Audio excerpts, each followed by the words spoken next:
Assalamualaikum warahmatullahi wabarakatuh. Di sini saya Rizkin sebagai moderator sekaligus pemateri yang akan memandu jalannya presentasi pada kali ini.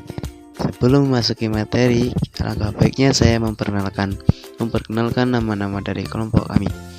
Yang pertama yaitu ada Akbar Adriansyah dengan NIM 20510301110. Lalu yang kedua ada Ali Sodikin, saya sendiri dengan NIM 20510301115. Lalu yang ketiga Naufal Nazar dengan NIM 20510301004. Memasuki materi yang pertama yaitu topik wawancara informasi mekanisme mengenai panti asuhan At-Tafakur. Lalu yang kedua tempat, hari dan tanggal yaitu panti asuhan At-Tafakur Putri Jumat 25 Desember 2020. Alamat Jalan Suparman Gang 10 nomor 71 Tegal Boto Kidul Sumbersari Kecamatan Sumbersari Kabupaten Jember Jawa Timur 68121 dengan narasumber pertama Ibu Suwarsih penanggung jawab 1 Panti Putri, narasumber 2 Bapak Sodikin pengawas, dan narasumber 3 Mbak Dila Dita. Lalu memasuki rumusan masalah yang pertama yaitu bagaimana implementasi dari panti asuhan At-Tafakur dalam mewujudkan visi dan misinya. Lalu yang kedua, bagaimana metode pemberdayaan pendidikan anak yatim piatu di panti asuhan At-Tafakur. Lalu yang ketiga, bagaimana strategi panti asuhan At-Tafakur dalam mendapatkan serta mengelola dana dari donatur. Memasuki latar belakang, sebelum namanya At-Tafakur ada nama lain yaitu Bakti Ihsan Sejahtera tahun 2011. Pengurusnya pun mendirikan itu dulunya juga anggota relawan YDPAN. Jadi emang ada silsilahnya. Dulu YDPAN juga menggalang dana sampai ke kami juga. Dulunya memang kegiatan kami suka melakukan bansos di mana-mana. Jadi ada beberapa orang yang ikut serta bergabung dengan kami. Setelah kita menemukan base camp di mana kegiatan kita memberi bimbel dan memang arah tujuan kami ke pendidikan. Kalau kita memberi makanan dan minuman nanti pastinya akan habis. Tapi insya Allah kalau pendidikan akan berkepanjangan. Jadi fokus kami dulunya di pendidikan. Dulunya kami juga sering bekerjasama dengan mahasiswa untuk membentuk relawan mengajar, tapi mereka tidak lama. Soalnya mereka juga akan sibuk dengan skripsinya dan mencari pekerjaan. Lalu tahun 2015 kita diberi ujian oleh Allah karena basecamp yang kami tempati sebelumnya memang kontrak.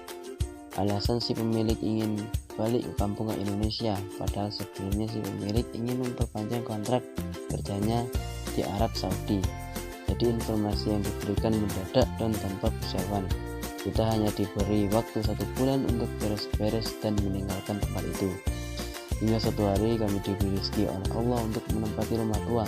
Banyak rumputnya tetapi besar dan alhamdulillah oleh pemiliknya tidak perlu mengontrak. Jadi kami diberi amanah untuk merawat rumah tersebut sembari menjalankan program kami yaitu bimbel terhadap anak yang kurang mampu dan yatim piatu. Setelah itu timbul pertanyaan di benak saya, kenapa tidak membuat panti asuhan saja? Rumah ini cukup besar, kamarnya juga ada banyak.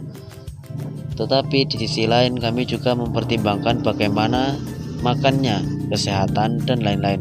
Soalnya kami juga masih belajar. Kian lama ada anak 3-4 orang laki-laki pada saat itu bergabung dengan kami. Ketua yayasan kami keterima pekerjaan di Jember. Istrinya juga menjadi guru bahasa Inggris dan hamil muda.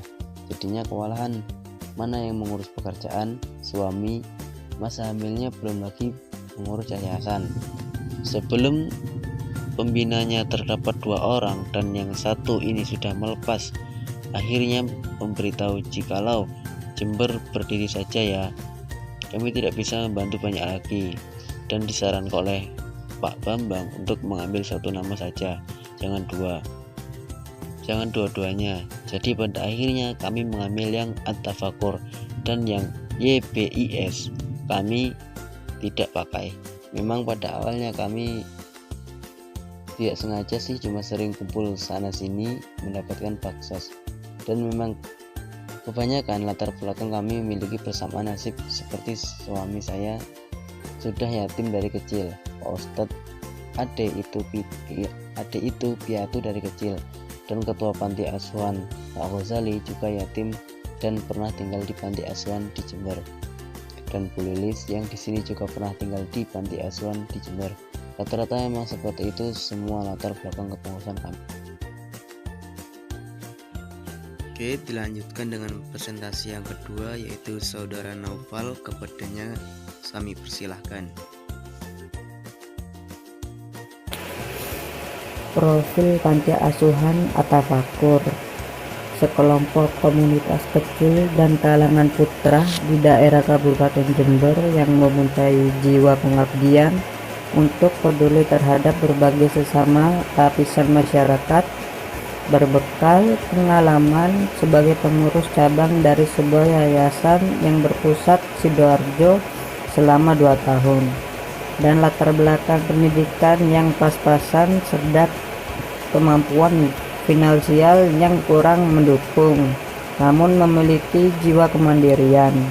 Maka lahir sebuah kesepakatan untuk mendirikan sebuah yayasan sendiri yang diberi nama Yayasan Panti Asuhan At-Tafakur pada tanggal 10 Juli 2015. Berdirinya yayasan ini dilandasi semangat jiwa dalam pembukaan UUD 1945 dan atas dasar iman pada Tuhan Yang Maha Esa, serta kesadaran untuk mengisi kemerdekaan demi mewujudkan kesejahteraan masyarakat dan turut mencerdaskan kehidupan bangsa dan hidup melalui kemampuan mengolah dan pikir, kebesaran jiwa dan ketahanan fisik. Visi dan misi.